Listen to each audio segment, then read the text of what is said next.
Hello, and welcome to today's presentation on practical aspects of living a whole food, plant-based life with me, Hillary Cosby.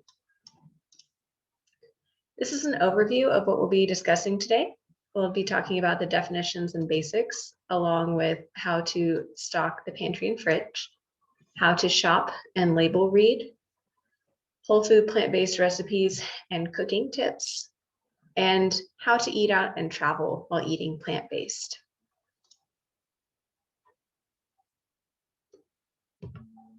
Here are some basic definitions when it comes to plant-based. Vegetarian is a term many of us have heard, and it describes someone who does not eat meat, that is, no red meat, white meat, or seafood, but will still consume dairy and eggs.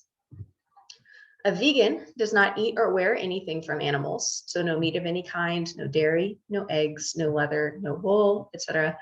And this is often due to a moral stance against the animal industry and not usually just for health. When someone says the word plant-based, this is more of a buzzword in today's culture. It just means someone who eats a majority of their calories from plant-based sources rather than animal-based sources, but still includes oil and refined white flours and sugars. When someone says that they are whole food plant-based, abbreviated WFPB, it means that they eliminate or minimize food from animal sources, meat, dairy, and eggs, as well as oils, refined white flour and sugar, and processed foods. And instead, they will eat whole, unrefined food in the form of whole grains, legumes, fruit, vegetables, nuts, and seeds. This way of eating is usually followed for maximum health and disease prevention and reversal. And that is the definition that I will be following for this presentation. This slide talks about optimal food choices that are made for health reasons. So we don't like to use the term bad foods. They're just foods that are better or worse for your health. So for example, this is a spectrum that I'm going to use to describe different types of food. On the far left side, you can see worse health outcomes will come with a diet high in refined sugar, cheese and dairy, oils, meat and eggs, fried food, white refined flour, and processed foods. On the other hand, you can have better health outcomes with a diet that is higher in vegetables, fruits, legumes, whole grains, nuts, and seeds. However, most foods actually will fall in this gray area in between, either a mix of the two far extremes or just processed foods that aren't necessarily on the far sides of the spectrum. For this presentation, again, we're going to focus on these foods here on the right that are going to lead to the best health outcomes. That does not mean that you necessarily have to get rid of everything to the left of this far right section of foods. It just means that that's what I'm going to focus on for those maximum health outcomes. And here are some examples of those health outcomes. So the worst health outcomes on the left include things like heart disease, type 2 diabetes, cancer, Alzheimer's, hypertension, obesity, osteoporosis, and autoimmune diseases. Whereas on the right side, you can see the better health outcomes that come with eating those healthy whole food plant-based foods include having a healthier weight, having better energy levels, living longer, having a stronger immune system, having lower cholesterol and blood pressure, having normalized blood glucose levels, and having improved mental clarity. A lot of people ask why whole food plant-based practitioners downplay oil and don't include oils in their foods. When I speak about oils, I mean all oils, such as olive oil, vegetable oil, canola, coconut, flax, avocado, peanut oil, all types of oils. It also includes things like butter, lard, shortening, margarine, and all those new plant-based butters like Earth Balance is one of the many brands that they have nowadays. So that's what I mean when I talk about oils and processed fats. And the reason we minimize oil, or we recommend to minimize oil, is that they are all very, very calorie dense at 4,000 kilocalories per pound, and it's all pure fat. Humans are the only species to consume refined oils, and oils will affect our endothelial blood vessel function negatively. So when it comes to the calorie density, that means that just 1 tablespoon of oil has 120 calories. 1 tablespoon is about a gulp. It is really not very much at all. And most people can pour that onto a recipe or onto a salad and add hundreds of calories instantly and not even realizing that they're adding it. So we recommend that you eat, you still need healthy fats to be healthy. You have to incorporate especially things like omega-3s and omega-6 fatty acids. So you actually get more benefit from small amounts of healthy fats in the form of nuts or nut butters, things like seeds or avocados or olives, because they have that intact fiber, the vitamins, minerals, and some protein in addition to those fats. So instead of eating olive oil, eat some olives. Instead of eating an avocado oil, we recommend you eat the avocado. Eat the whole form, whole food plant-based, eat the whole form of that fat rather than the refined oils is recommended for maximum health. Now we'll talk about food volume and nutrient density. This chart here on the left shows foods that have lower calorie density here on the top. Vegetables come in around 60 to 200 calories per pound, followed by fruits, potatoes, corn, rice, barley, beans, lentils, peas. And none of these have more than 800 calories per pound, and that's at the high end with the beans, lentils, and peas. Higher calorie density foods include these foods on the bottom, such as breads, artificial sweeteners, dry cereals, chips, crackers, pretzels, popcorn, nuts and seeds, and oils. So these are all very calorie dense per pound. This is how many calories are in each of those pounds of food. And this is a visual representation of that same chart. So for example, if you're eating only 400 calories of oil, it's only going to fill up a very small portion of your stomach because it is so calorie dense. Like I said, only a tablespoon of oil is 120 calories. So that's only a few tablespoons in their stomach right now. This middle picture says 400 calories of chicken. So it's a little bit more full, but it's still pretty empty for having that many calories. However, if you're going to eat 400 calories of pure vegetables, that is really going to expand and fill your stomach and help you feel full. It's full of water and fiber and other nutrients. So in general, if you eat these foods that are on the reasonable calorie density, these ones on the top of this chart, it's going to be easier for you to maintain or even lose weight and maintain a healthier lifestyle in general. And I like this representation, visual representation. It says, do you think you'll be hungry if you start eating healthy? I don't think so. So these foods on the left are equal to the same number of calories as the candy bar on the right. And as you can see, it's way more higher volume of food. It's going to be way more filling than one of these candy bars. Now we'll move on to how to stock the pantry and fridge when you're eating whole food plant-based. I recommend that you start with Dr. Greger. He has a daily dozen recommendation from his book, his bestseller called How Not to Die. It's also available as an app. He recommends that you eat 1 serving of berries a day. It's about half a cup, any type of berry. 3 servings of other fruits. 3 servings of whole grains. I believe it's around half a cup to 3/4 of a cup of cooked whole grains. 3 servings of half a cup or more of legumes or beans or lentils. 2 servings a day of leafy greens, such as kale, lettuce, spinach, anything like that. 1 serving a day of cruciferous vegetables. Cruciferous vegetables include things like broccoli, kale, cauliflower, Brussels sprouts. They are unique in the vegetable world and they provide health benefits that other vegetables do not. So he recommends that specifically be included in your daily diet. And then 2 servings of other vegetables, any type of non-starchy vegetable, like carrots or celery, mushrooms, things like that. He also recommends 1 tablespoon of flaxseed a day because there are lots of benefits to be found with the ground flaxseed. I sprinkle mine on my oatmeal or my smoothies. He also recommends 1 serving, which is about 1/4 cup of nuts or seeds each day, and 1 serving of spice, specifically a 1/4 teaspoon of turmeric, just for the anti-inflammatory benefits. He also recommends exercising at least 5 days a week and drinking water or tea, unsweetened tea, of at least 1,700 milliliters a day. So this is a good place to start if you're just starting eating whole food plant-based and you're not sure what to do. This is a good place to start. You don't beat yourself up if you don't meet all of these. This is just rule of thumb. This is another visual representation of that same chart of his daily dozen. You can also see at the bottom, he adds in vitamin B12 and vitamin D, which are also important supplements to take if you're eating whole food plant-based.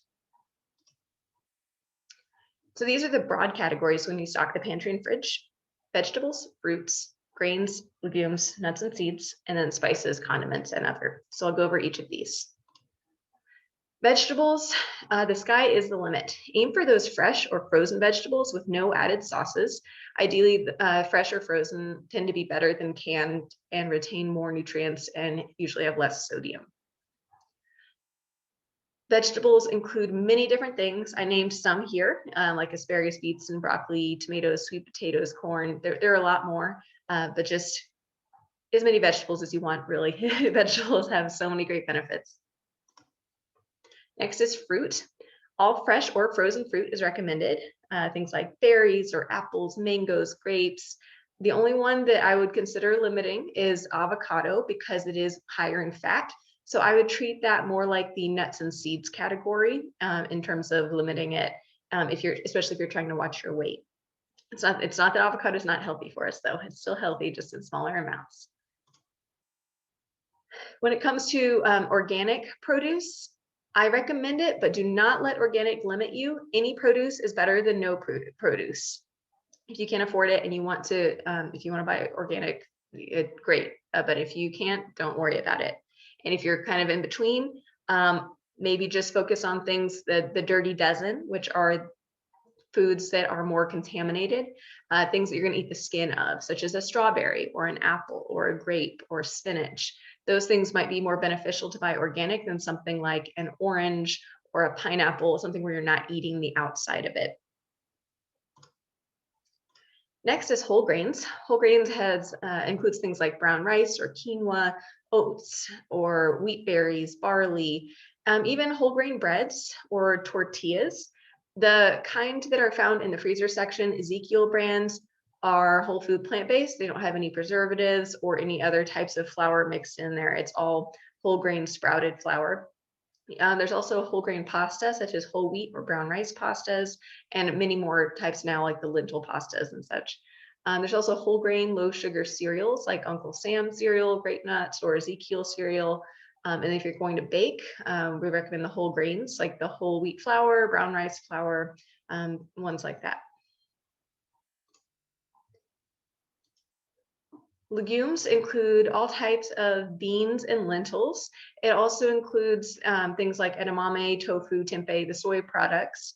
And you can see in the picture here, tofu is the picture on the middle left, and that is soy beans or soy milk that has been pressed, and so it's just the protein that's left. It's very versatile. It's like a sponge. It takes on whatever flavor you cook it in. Don't be scared to try to cook with it. There's lots of recipes out there. I will admit I was not the best at cooking tofu to start with, but now I really enjoy it. It just took some time to figure it out and tried different recipes. Tempeh is another soy type of food. It's the picture in the bottom right, and it is made of fermented soybeans and sometimes pressed with some brown rice as well. And it has more texture to it. You can see the beans there because it still has the fiber. So it does have more fiber than tofu, which helps us feel full. So it's less processed overall. And you can use tempeh, you can cube it and bake it, marinate it like you would a tofu. Or you can also use, crumble it up and use it in terms of like a meat replacement, like ground meat. I recommend if you're going to do beans to do either low sodium canned beans or make your own from dried beans. Things like pressure cookers make this very easy and quick to make big batches of beans that are low sodium. When it comes to nuts and seeds, we recommend that you eat them sparingly, about 1/4 cup a day or 2 tablespoons of nut butter per day. And that's if you're trying to lose weight, because if you eat much more than that, they are more calorie dense, so it's harder to lose weight. There are many types of nuts and seeds: almonds, walnuts, pecans, peanuts, sunflower, flax. If you do nut butters, make sure that there are no added oils or sugars. The kind that you have to stir because the oil separates, that's natural, and that is the kind we're looking for. And if you have any open containers of nuts or seeds, it's recommended to store them in the fridge or freezer to preserve the freshness. Different spices that are recommended include turmeric and cumin, low sodium, any type of low sodium spice mix. There are so many spices. I just named a few here, but any spices are great. Anything that can decrease our use of sodium can benefit our health. These are some other condiments that are great, including unsweetened dried fruit, things like dates and raisins. Those can really help sweeten up our desserts without using refined sugar. Date syrup, which you can buy at the store now, or you can make yourself by blending pitted dates with some water to the point where it's syrupy enough to pour. Date sugar, which you can also buy now at the store. It's just the dried powdered dates. Unsweetened applesauce, salsas, hot sauce, low sugar ketchup, mustard, all sorts of different vinegars. Nutritional yeast gives a good cheesy flavor to foods. And it is at most stores now. Sometimes it's in the baking section or the spice section. Low sodium soy sauce or tamari sauce. There's light coconut milk, tomato pastes, and low sodium vegetable broth and herbal teas. I also recommend that vitamin B12 and vitamin D supplement if you're not eating any animal products. Those can be found in most grocery stores and health food stores.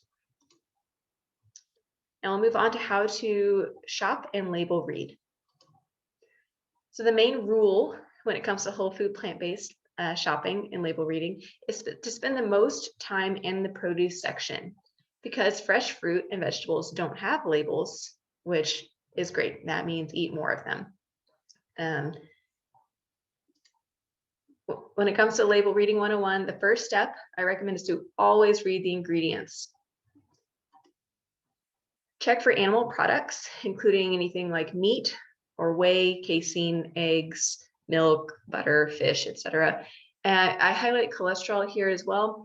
If the label says that it has any cholesterol at all, that means that there is an animal product in there, because plants do not make their own cholesterol.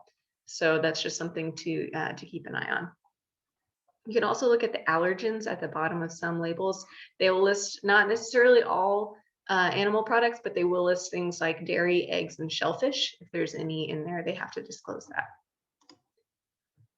Also recommend that you look out for added sugar. Added sugar comes in many different forms under many different names. You can check out the Lifestyle Medicine Center's recent video on added sugars on our page, but it includes many different things, different syrups, cane juice, turbinado sugar, evaporated cane sugar, corn syrup. There's many names. I also recommend that you look out for artificial sweeteners. They have many different types now. The main downside of these artificial sweeteners is that there's not a lot of research on the newer ones, and they can potentially disrupt our gut microbiome. There's new studies coming out, but there's a lot of unknowns. The other thing to look out on labels is for oils, especially you want to avoid those hydrogenated products, which are trans fats. A good rule of thumb is the more ingredients listed, the more processed it probably is. So the fewer ingredients, usually the better. Also, never trust the front of a product. Advertising is very misleading, and companies can put pretty much whatever they want on the front of a label. They have to tell more truths on the actual ingredient list, though. So flip it over to read those ingredients. So for example, you can see the front of this product says it's for fat-free cooking. It's a original canola cooking spray, all natural. You flip it over though, and you can see ingredients. The first one down there is canola oil, followed by some preservatives and propellants. So how can a product that's made of oil have 0 calories and 0 grams of fat? Let's move up to the top here. Serving size, 1/3 of a second spray. Servings per container, 702. And that tells you right there, first of all, nobody is going to use just 1/3 of a second spray. But because the company made their serving size so small, they legally do not have to list any calories that are less than 5. So they could have 4 calories per 1/3 of a second. And it makes the consumer think that they're getting 0 calories when they use this product. So it's just very, very misleading. A whole can of this spray oil contains thousands of calories. So just be aware of the misleading advertising that companies can do.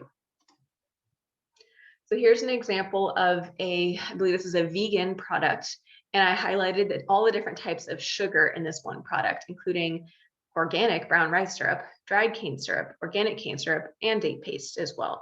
So that's a lot of different types of sugar that they just spread out over this ingredient label.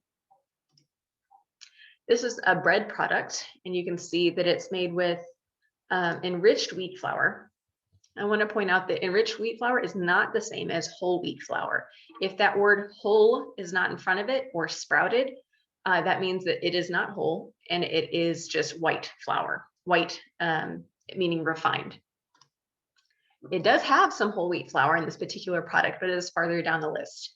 The ingredients on a label are listed in order of weight.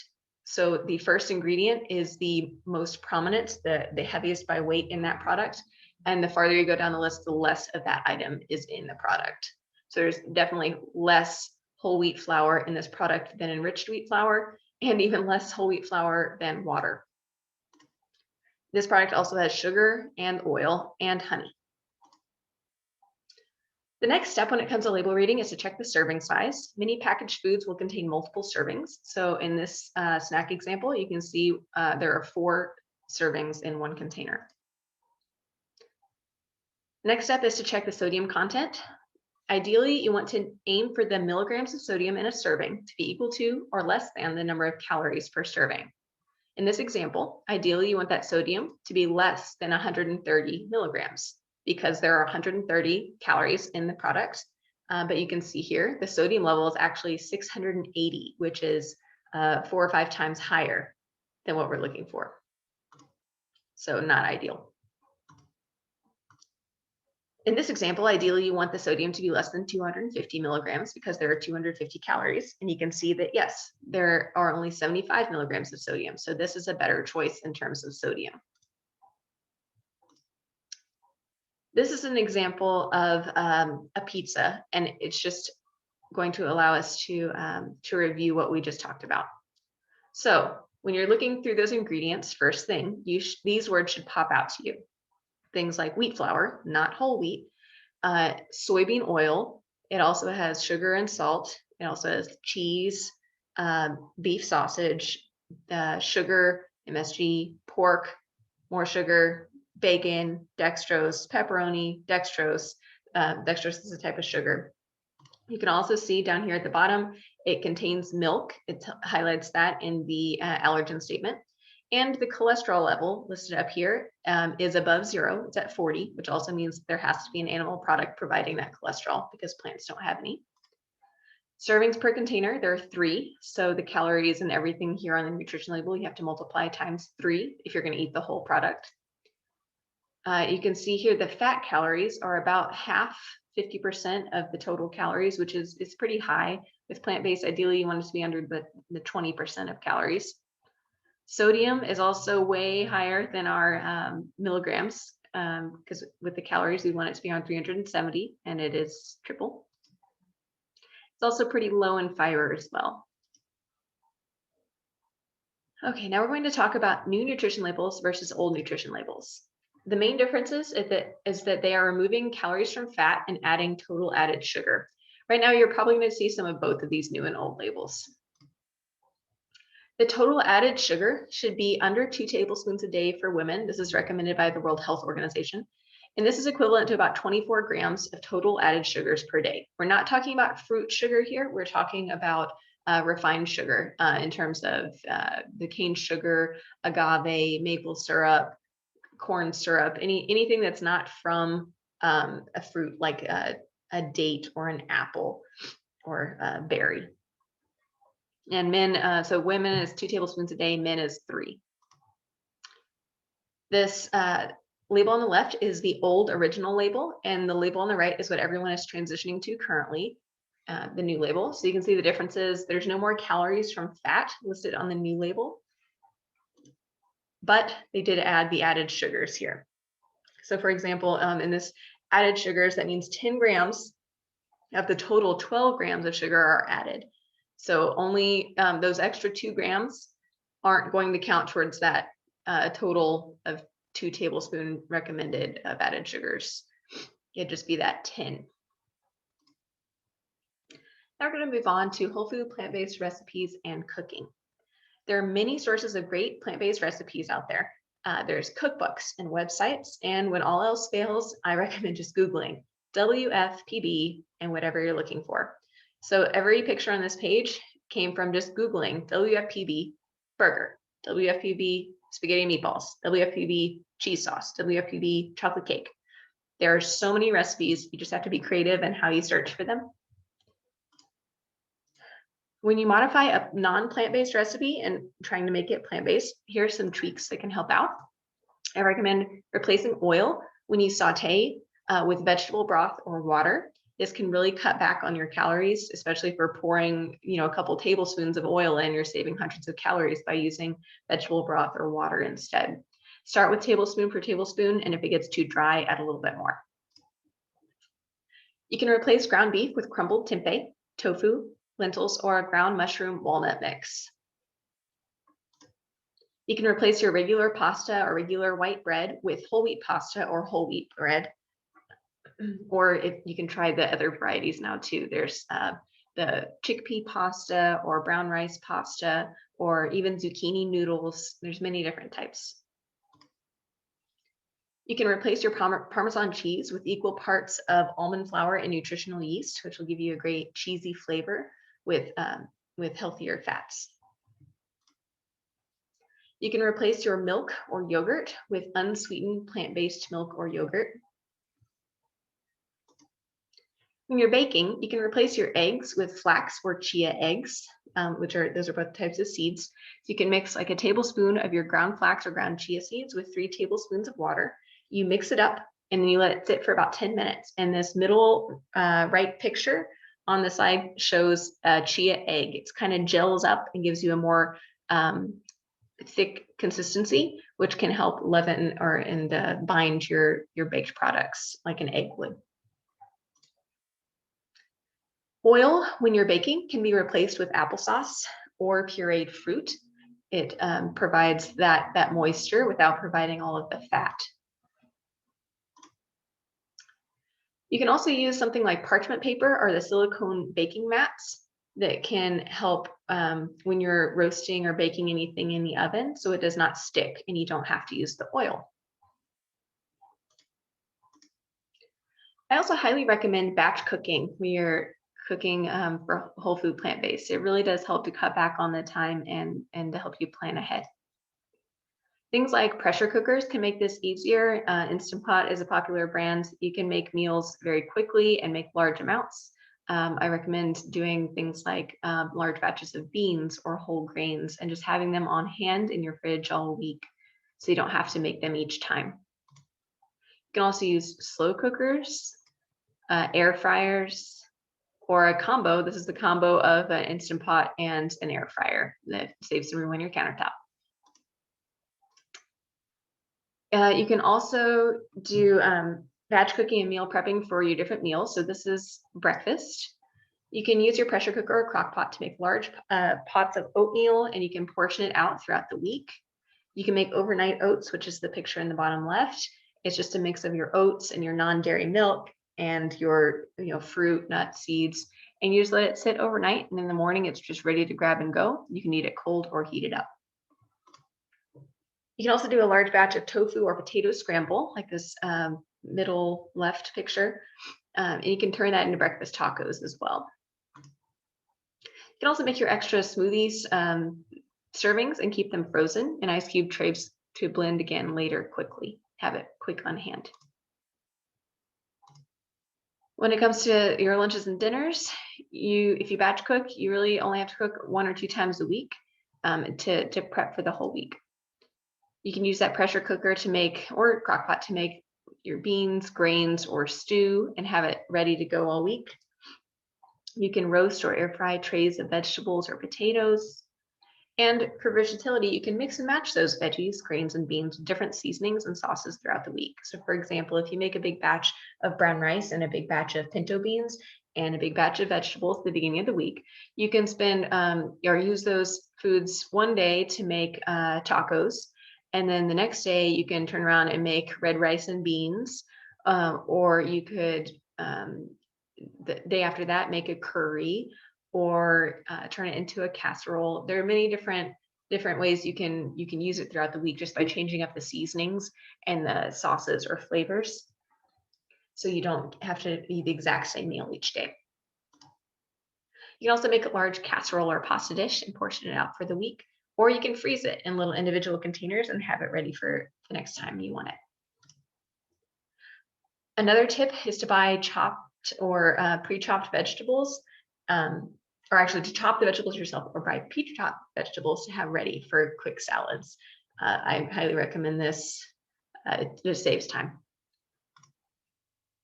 These are some examples of convenience foods that you can stock up on and have on hand for quick meals. Things like frozen fruits, frozen vegetables. They even have this frozen steamed brown rice in a lot of stores. Frozen edamame, frozen hash browns, berries, all sorts of things to just be ready to grab and go. It doesn't have to take a long time to cook everything if you know what to look for in the store. Here's some more resources. If you're looking for other recipes that you can't find online or just want a pretty book to look at them at, there are many cookbooks that are whole food plant-based, including these ones listed here. And there are more listed at the ourhealthycity.com website. This is a great website that has lots of resources, including things like the cookbooks. Here's some more recipe websites with whole food plant-based recipes if you're interested. Again, these are all found at the ourhealthycity.com website if you want to look over them. When it comes to eating out and traveling, if you live here in Midland, Texas, you can check out our restaurant guide at the ourhealthycity.com website under the dining out section, and it lists the different local restaurants. Some of them are chains if you're outside of our area, and you can see the different mix and match options. So when you're eating out, I recommend to try to check the restaurant's menu prior to arriving by checking that website so you can see what they have available. When you're there, you can ask your server to make substitutions or to leave off certain ingredients, such as replace the chicken with black beans or take off the cheese. Most restaurants are more than willing to do this and accommodate. You can also ask for your vegetables to be sauteed in water rather than oil. You can mix and match from different menu items. This is a great option if you go to a place that just has mainly side dishes that are plant-based, and you can see, oh, this dish over here has a side of broccoli, and this dish over here has a side of beans. I'm going to ask if I can have a meal of the broccoli and beans and a side salad or a sweet potato. This is a great trick. You can be creative with that menu and just mix and match and make your own meal off of what that restaurant offers. And if you're not sure whether a particular restaurant will have options for you, consider eating at home beforehand so you're not hungry when you get there. And you could focus on socializing instead of focusing on the food. And another option is to call ahead to a restaurant and ask them if they could, if you know you're going out with some friends, let's say the next day, go ahead and call the restaurant and ask, hey, would you be willing to make something that's plant-based, and explain what you would prefer. I've done this a couple of times, and it is usually chefs are so happy to have something creative to do. A recent one I called was just so excited to have this opportunity to cook something that they haven't cooked in a long time, but they love doing. And they made a delicious meal, and everyone else at the table was honestly jealous of what I was eating. So it's just have fun with it.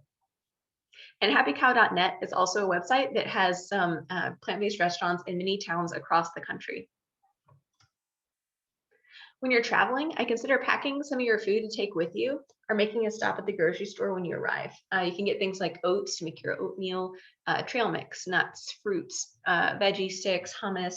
Also, there's lots of different energy bars out nowadays, like Lara bars, Thunderbird bars, or whole water bars. Just check the labels to see if there's any ingredients that you'd rather avoid, but most of the time it's just nuts and fruit.